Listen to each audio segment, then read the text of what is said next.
Is it glare on it? Yeah, there you go. Go on. Dun, dun, dun. All right, so let me do this. Hey, if there's anybody on, comment that you're on because we can't see you. So I'm going to make a comment of that.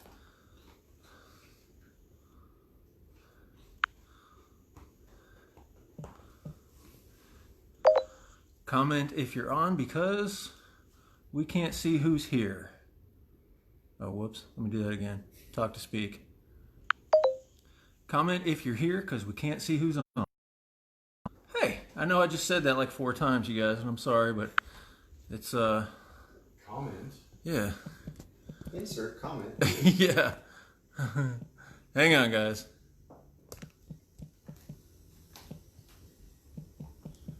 Yeah, I'll just do this a little simple way. There we go. All right.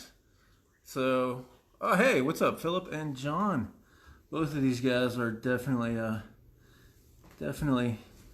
fans of nice guitars. So, it's here. It does exist. It is real. It's not imaginary. No, it's real. It exists. It's playable. Had plans on playing it a little bit for you guys, but I will shoulder the blame for this one. I left the power cord for my amp behind, so we could not find one in time for this particular event, but we are doing another one of these in a few more hours, so we'll see what happens then, if we can rectify that or not. So, let's see, we got 2 people on. Hey, Phil and John, thanks for hanging in, you guys. I know all the 3 of us independently have talked about this guitar many times, and not entirely sure who else is going to be on. There was probably 150 people that said they were wanting to get on and check this out. It's been a long time coming. So. Yeah, it absolutely has. So, you know, now that it's here, it's like the rush is over. But anyway, you guys, I want to introduce you to Brian Cole. He was the hands behind the magic that brought the guitar to life. You know, once the picture of it came to. So, tell us a little bit about, you know, what it was like to build this guitar, what it's made of, and what are like unique features about it. Well, this was basically all Jeff's vision, and he came to me. I actually met him through a common friend at NAMM, and he started talking to me about, I have this idea for a guitar. Do you think it's doable? And I said, yeah, let's get together and talk. And he came down to my shop and we penciled out some shapes, rough shapes, and then talked about his idea and the theory behind how it was built to best allow for the resonance, the sustain. And like, yeah, so we hashed back and forth for a while, and then came up with a shape and just decided to make this ridiculously insane guitar. And it's probably the only one I will ever make exactly like this because it was a pain in the ass. But she's beautiful, and the main body is black walnut. There are 5 layers, so it's black walnut in the center.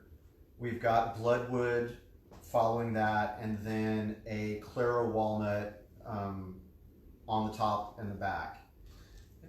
Yeah, walk that up and show you guys. Give him a close-up view. So the guitar itself, there, you know, you see figured walnut top. But if you look at the sides, walnut, bloodwood, walnut, bloodwood again, walnut again. So 5-piece laminate body. This was kind of Brian's idea. Laminate neck. I was expecting maybe like a, you know, like a 3-piece neck or even a 5-piece neck, but no. Brian comes on and says, "Hey, I can outdo that."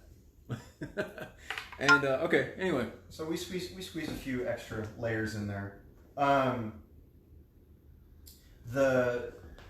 It is different than any other guitar that I've ever done and that I've seen.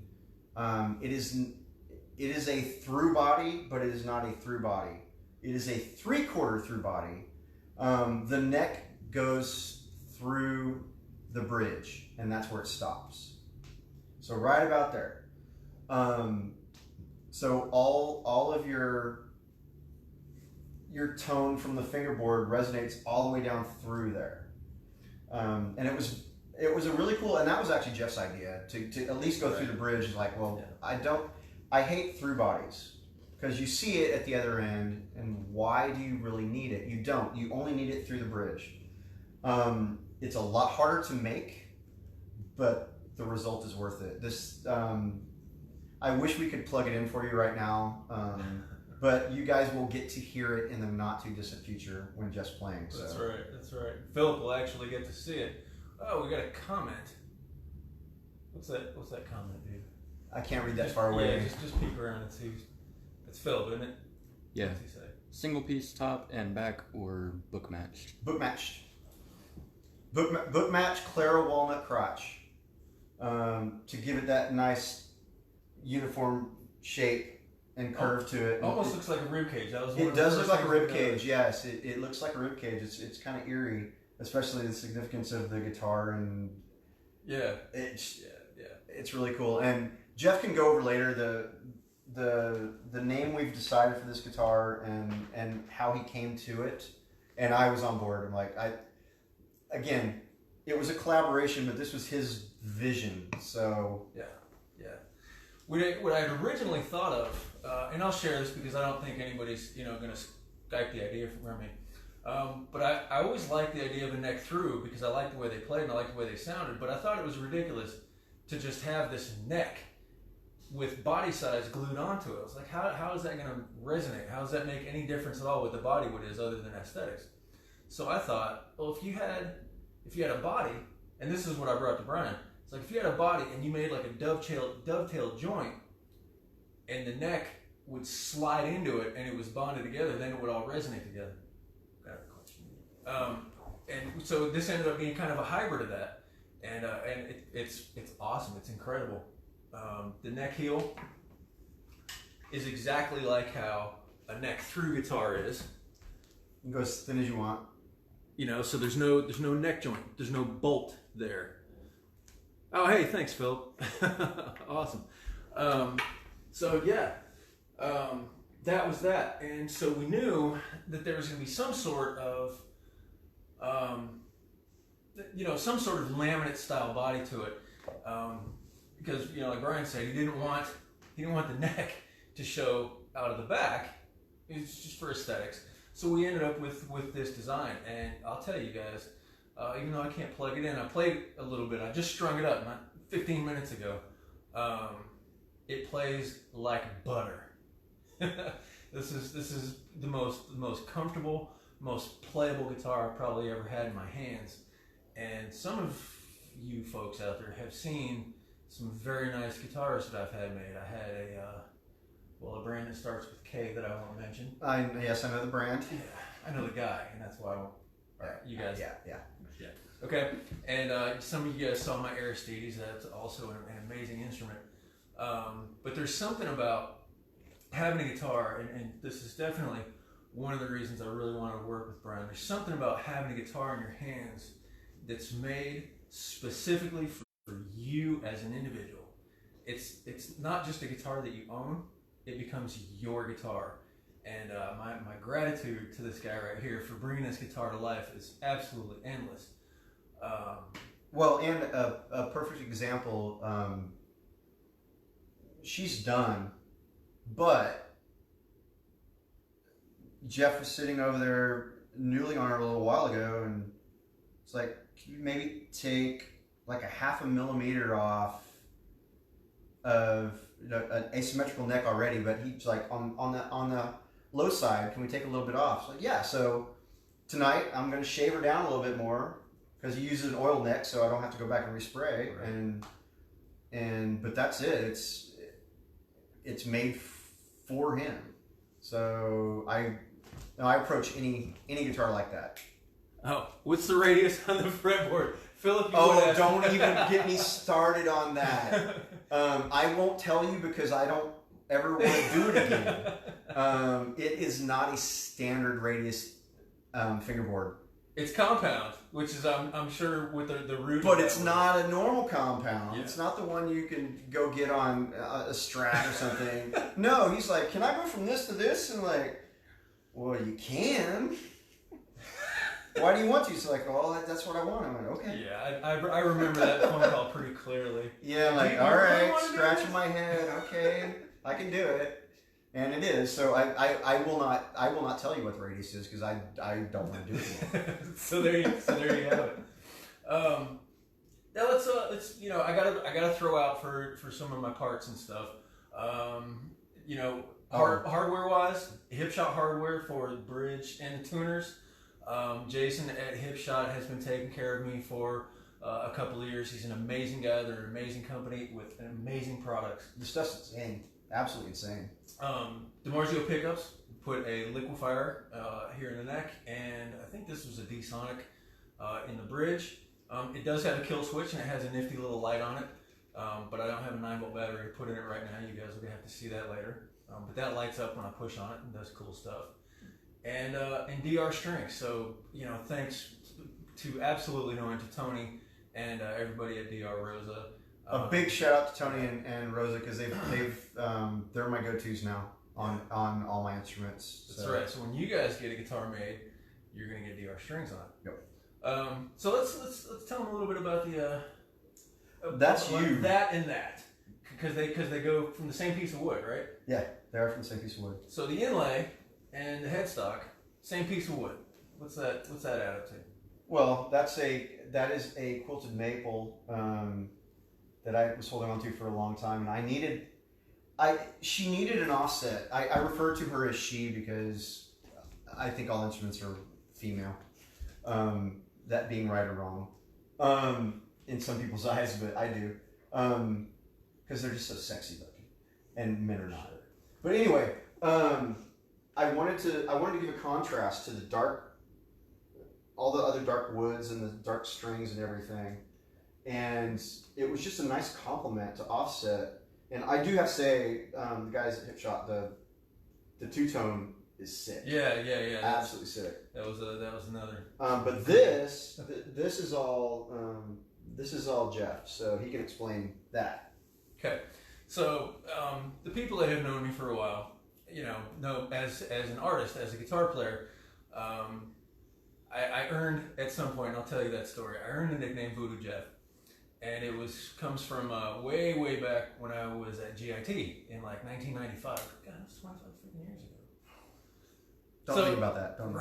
Don't dwell on that too long. And so it was a very Brazilian buddy of mine, not our mutual friend, Nah, Hoffa. but a very accomplished Brazilian guitar player. And in one of the group jam settings we were in after I played. Just being funny, the guy says to me, watching your hands move is hypnotizing me like some kind of voodoo magic. And everyone, of course, in the room laughed.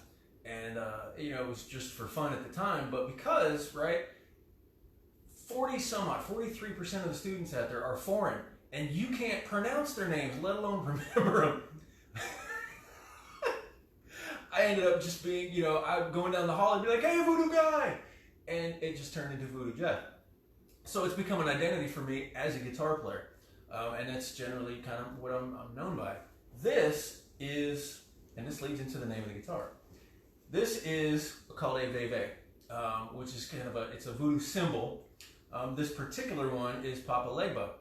Legba is kind of he's kind of the muscle. He's kind of the poobah of the voodoo gods.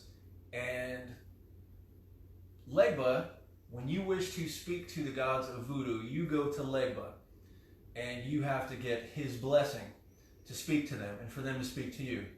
And with that and the symbolism in it, we have decided to call this guitar the Legba, because very much,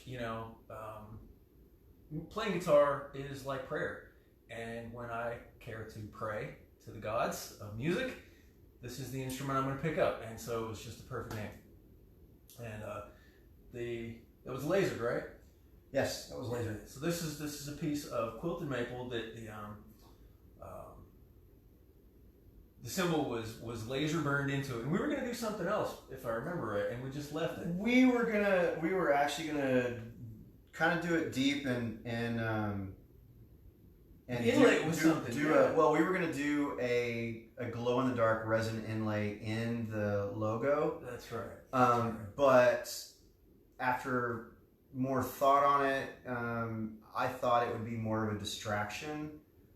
So people would be staring at that instead of actually just completely paying attention to what Jeff was doing on the guitar. So like, let's not do that. Let's let them see it, but not focus on it. Right. So right. Yeah, and he sent me a picture of it, and I was just like, done. Go with that. It looked amazing.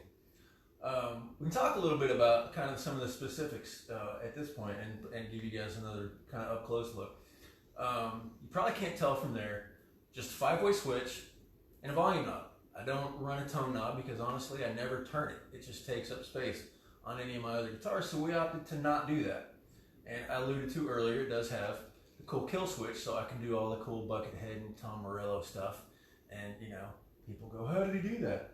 And well, it's because I now have a cool button where I push and it makes my guitar be quiet. Sometimes I think I need one. I know a lot of people that do. Pickup wise, I have no affiliation with DiMarzio other than in my heart. They're amazing pickups. They sound really good. I had this combination in another guitar and it was stunning. So we stuck with that. Tusk nut, right? What's that? Tusk? Yeah. Yeah. Tusk nut. Yeah. And that's kind of that. So you guys have seen the front of it. And I put up some pictures of the back, and I don't know that the pictures really do justice to what Brian's done with her. So, well, here. I'll walk her over to the camera. And Brian, you're still in frame. Yeah. I will point to stuff. Okay. And you guys can kind of get a feel for it. What do we got going on here? Oh, where the strings go through. We actually have a solid piece of ebony surrounding the string ferrules. Just to kind of set it off, because we've got so much black and gold going on the guitar, I thought, well, it'd be nice. Oh, I'm down here. It'd be nice to continue that even on the back, even though you're not ever going to see it. And again, same thing with the cavity cover. That's bloodwood. It's not plastic. I wanted again to continue on with the whole feel of the guitar. So it just, it's, you know, it's part of you. It's a partner. I want it to be, you know, everything should be in sync and flow. So that's why I do these extra little things, because it ultimately, it finishes it out. It makes the entire build complementary. It finishes it out. So if you guys can take, I don't know how much you can see through here. You can see a little bit of the grain in that bloodwood. So we talked to you guys earlier and told you that, you know, the bloodwood was in the body. This is, in my opinion, this is just about the coup de grace right here. First one I've ever done, actually. Really? First bloodwood fingerboard, yeah. Bloodwood and it actually fingerboard. is awesome. Okay. So that's that. Let's tell them about the frets. Oh, we just went with the standard, non-standard gold fret. That's right. Just again to set off the contrast. He's got the black strings, so I just trying to marry everything up and make it cohesive and just flow. And I am biased, of course, but it's damn sexy. I just gotta say that. So, and I'll throw this out there too. Brian likes the frets because of the way they look.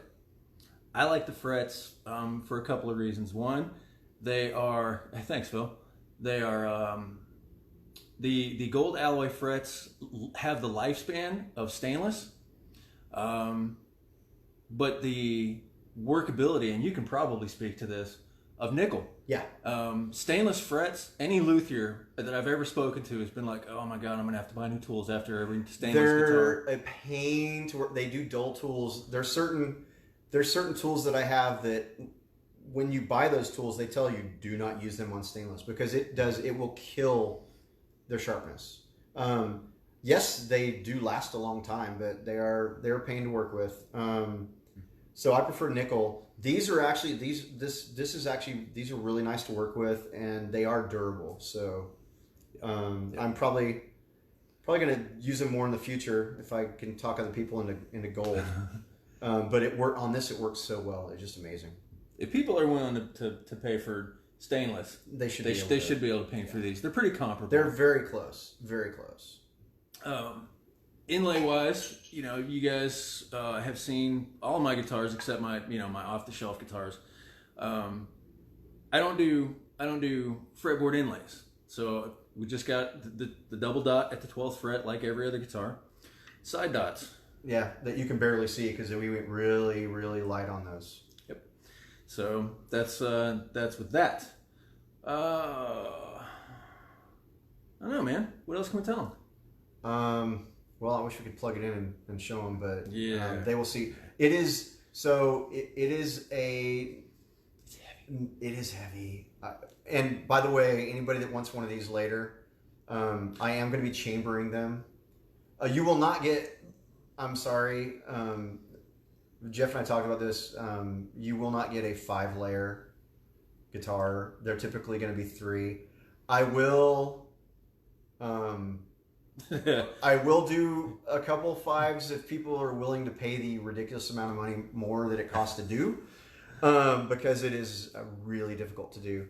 But I will be chambering them to lighten them up.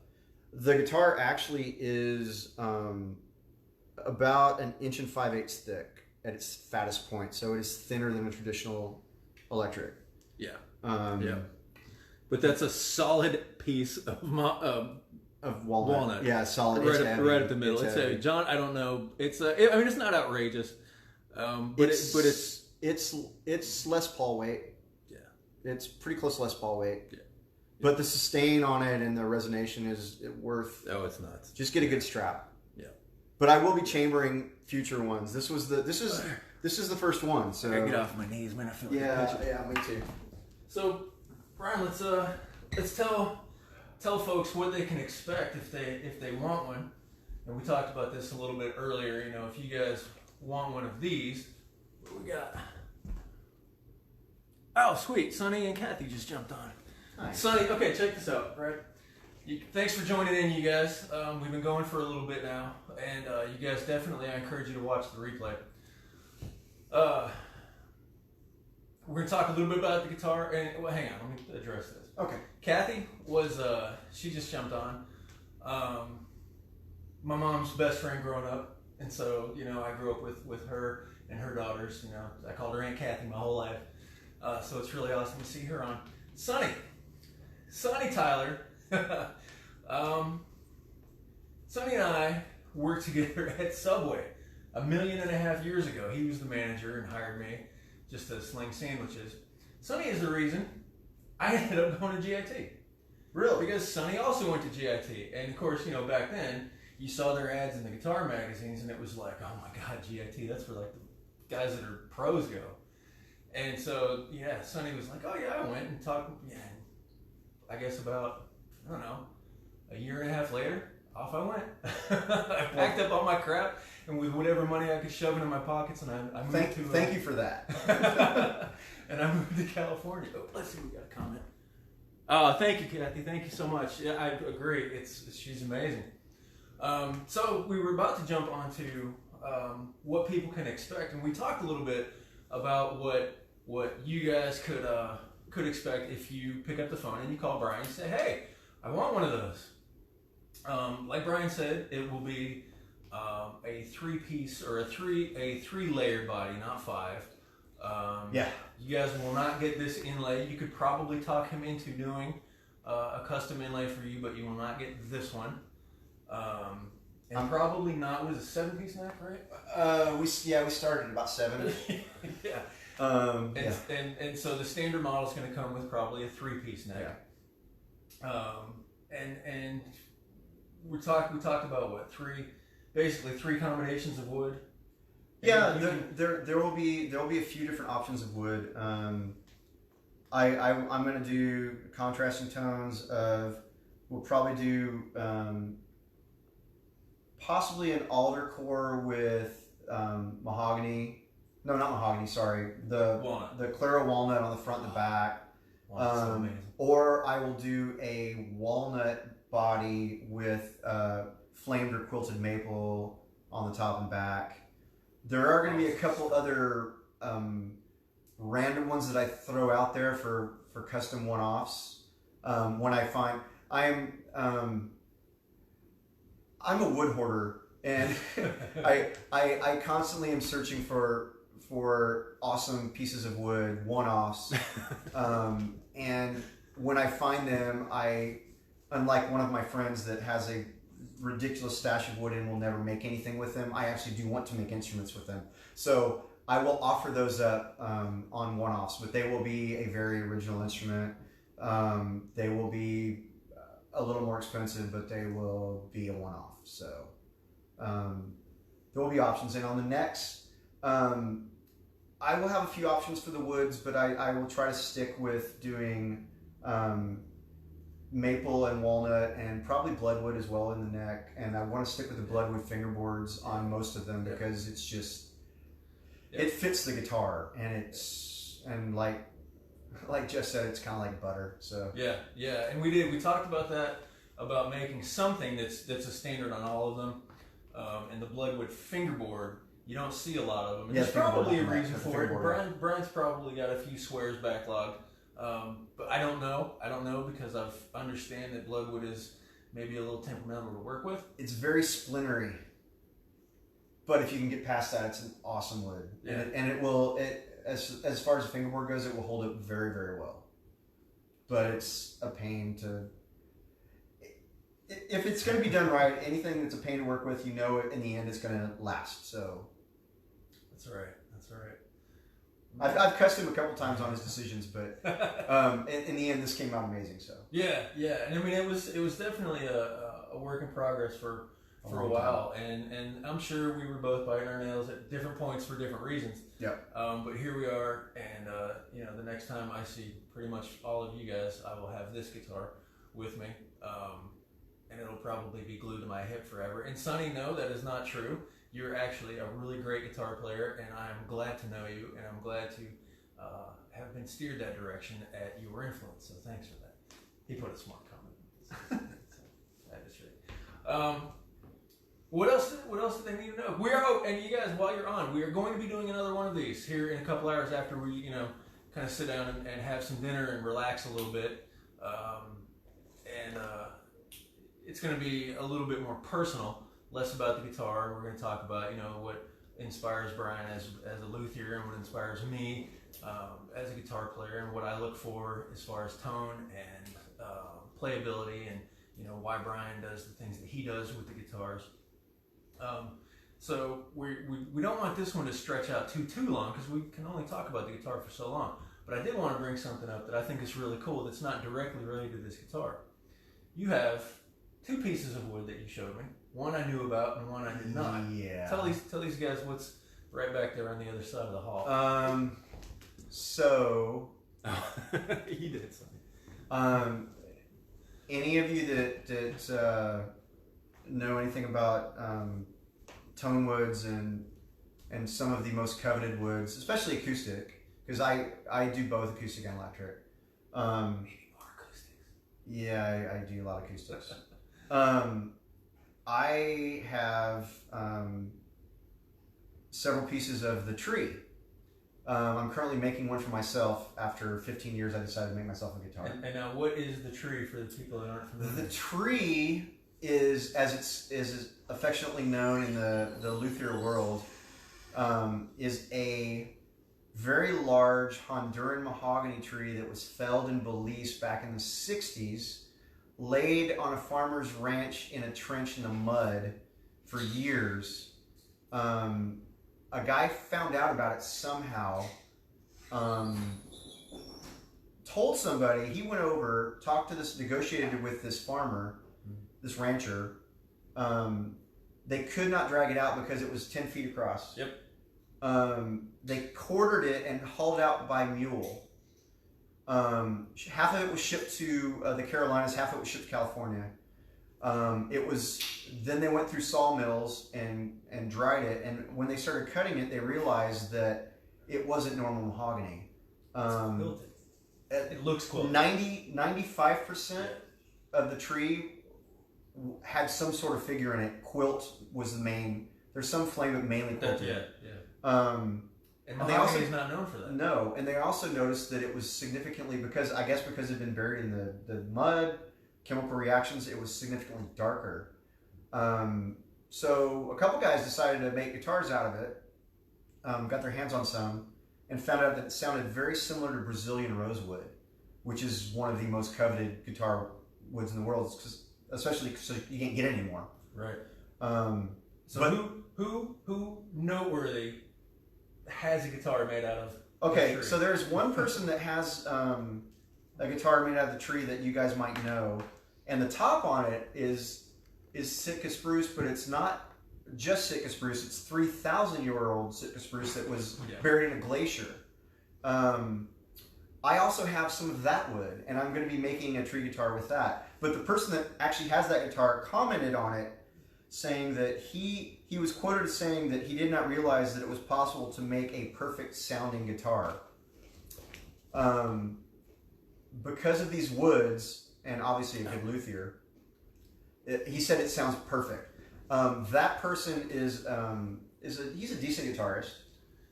He does all right. He's alright. He's recorded some songs that have been songs, fairly popular. So his name is Slash. So I'm going to build two of those guitars like Slash has with the 3,000-year-old tops, and those will be available at some point in the next year and a half. Yeah. We gotta be clear. Those are kind of collector, kind of guitarophile level builds. Those are not going to be something that your Joe average. They're going to be average price on one of those is about $20,000. Yeah. So what do we got? Yeah. Oh, John's never heard of Slash. Yeah, I wouldn't figure. All right. Kathy asks, her husband wants to know if it was kiln dried or air dried. Was that in reference to the mahogany, or this? They did a kiln dry on everything. Okay. Yeah. Sure. Okay. Yeah. Very cool. Yeah. Well, I know we've kind of been sitting here talking about this guitar and guitars in general and woods and so forth. You guys out there have any questions? Things that you might have expected to learn or to know about it that we can address here in this one. And like I said, we're going to be doing this again here in another couple of hours to get a little bit more personal. And so, there will be another opportunity for some questions then. Let's see. Oh, cool. All right. So anyway. Thanks for tuning in, by the way. Yeah, you guys, thanks so much for joining us. This has been really cool, and we were really kind of unrehearsed with this. We didn't even know what we were going to talk about until we were sitting here on the couch and went, okay, showtime. Oh, and by the way, if you need an amp, I built this as well. That's right. That's our table, a very expensive table for this guitar. Yeah. That's the marketing plug. Yeah. For Ocean amplifiers. Yeah. So yeah, you can get one of those too. And this is not like somebody else's amp in Brian's box. This is like Brian made the amp. Point to point soldered, everything by hand. Yeah. Yeah. Oh, what was Philip asking? It's a good question. Is the bridge bolted to the body or neck through? Both. Yes. It is both. It is both. It is both. And that's why I actually opted for the Hipshot bridge, because the bridge gives the option of being bolted straight to the body and the strings, terminating at the bridge, or, and this was definitely Brian's call, it is drilled and routed, and there are inserts in the back, so the strings do in fact come through the body. I like through body on that. And up through. So that's pretty cool. Oh, what do we got? Oh yeah, no kidding, right, Phil? But hey, you know what? If you're gonna see it, that means you gotta actually come in, dude. These days, I think John's probably gonna see it before you do. No, I'm kidding. I'm just teasing, man. I'm teasing. I know everybody's got their place and how they feel about the current state of things. What do we got here? Oh, yeah, same question. So yeah. Oh, John again. John said he's on his way. I will bring this up, and if you guys can't tell, we're starting to kind of wrap this up for a bit. But two of the people participating have indeed asked about custom tellies. I do those. Actually, hold on, I'll grab it. Yeah. We have example B for you guys. We have a gopher, but That's fine. So I do have one here. This just a single humbucker in it. This is you can't really you can see kind of the finish. You can't really see the grain of the wood, unfortunately, in this shot, but it's Tamo ash, like bubbly. I call her bubbles because it looks like water. And I did a crackle finish on it, which is a trade secret, and I'm not going to tell anybody. And it's a solid mahogany body. I will be doing chambered ones from now on because it's ridiculously heavy. It is a Les Paul weight, but I do these, and like I said, I do them chambered. So if you really want a thin line with the F hole, I can do it. I like them without it, but I'm not going to say no. But you're going to get basically the same thing with an F hole in it. So, but yeah, this is one of my babies. Brian says F those holes. Yeah, F those holes. But there you go. So yeah, for the folks that have asked, that's kind of the standard. This guitar, and I don't know if we really went into detail on that, and I'll tell this. It's a hybrid body. It's this guitar literally started life with a template for a telly. We took the telly template and sat it on, what was that wood, Brian? Was that pine? No, mahogany actually, because I wasted a chunk of mahogany to figure it out. Okay.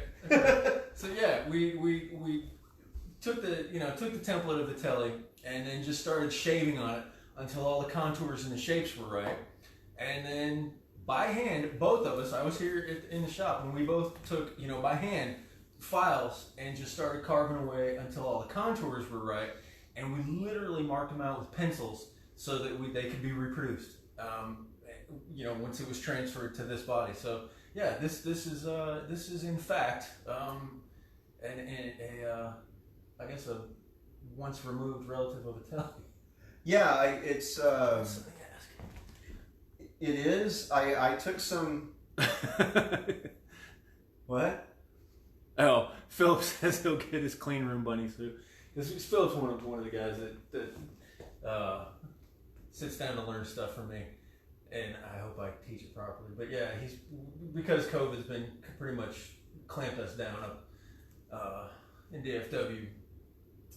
We've been doing virtual for the past couple of months, so he's poking fun there. There's a tiny bit of Sonny says he missed the pickups, Liquefier and D-Sonic, DeMarzco. There was a hint of influence on this guitar from the Wolfgang, the original Wolfgang. Reason being is I love that shape, and a friend of mine who is a luthier at Gibson actually designed that guitar for Eddie, so it's kind of endeared to me. So there's it's very subtle. It's somewhere over in this area, but the shape is a complete unique shape from any other. It does have hints of other guitars, but it's yeah. Well, yeah. I mean, you guys can see that just sitting across the room looking at it. It is a single cutaway, so that is sort of telly-esque. Yes, but it does not look like a telly-esque. No, it does not. No, it's got bigger hips. yeah. Cool, and it's a 7-string, which if we didn't mention that's kind of apparent. Oh, by the way, yes. Yeah. And that's kind of what it was, how it even got born was because that was, I think, one of the first things I said to Brian. I was like, hey, have you ever made a 7-string telly?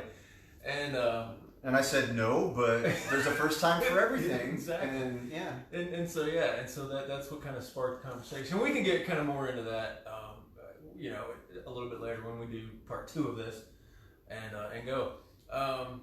Let me check and make sure we're not ignoring anybody.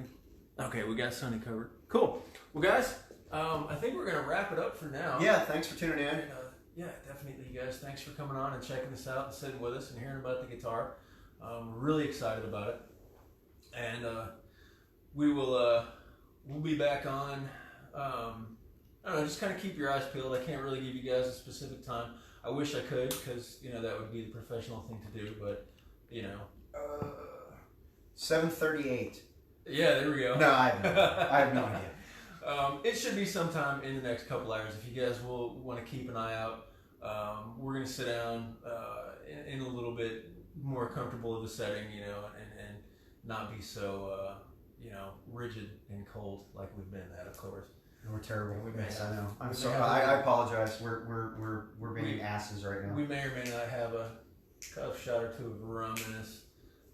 Let's we need to do that to celebrate that she's done. Yes, absolutely. But no, you guys, again, like Brian said, thanks for tuning in and joining us. I am completely honored to be able to bring this guitar and show it to the world as a performer. I was honored that you came to me to build it. So that's why this worked. Yes. Awesome. So guys, we're gonna wrap up. Let's see what's. Oh, very cool. Yeah, Philip, definitely, man. Keep an eye out. I'll try and post up a little bit ahead of time. Give you guys maybe a half hour to advance notice that we're about to jump on. So without further blathering, we're gonna cut this one out. I hope you guys got a chance to get a feel for the guitar and see that it is in fact real. It exists and is ready to come home with me. I'm very excited about that. If I let him take her, yes, I've kind of fallen in love. So. All right, Brian. We did say we were gonna wrap this up. We did. Let's do it. All right, you guys. Thanks. We will see you here in a couple hours.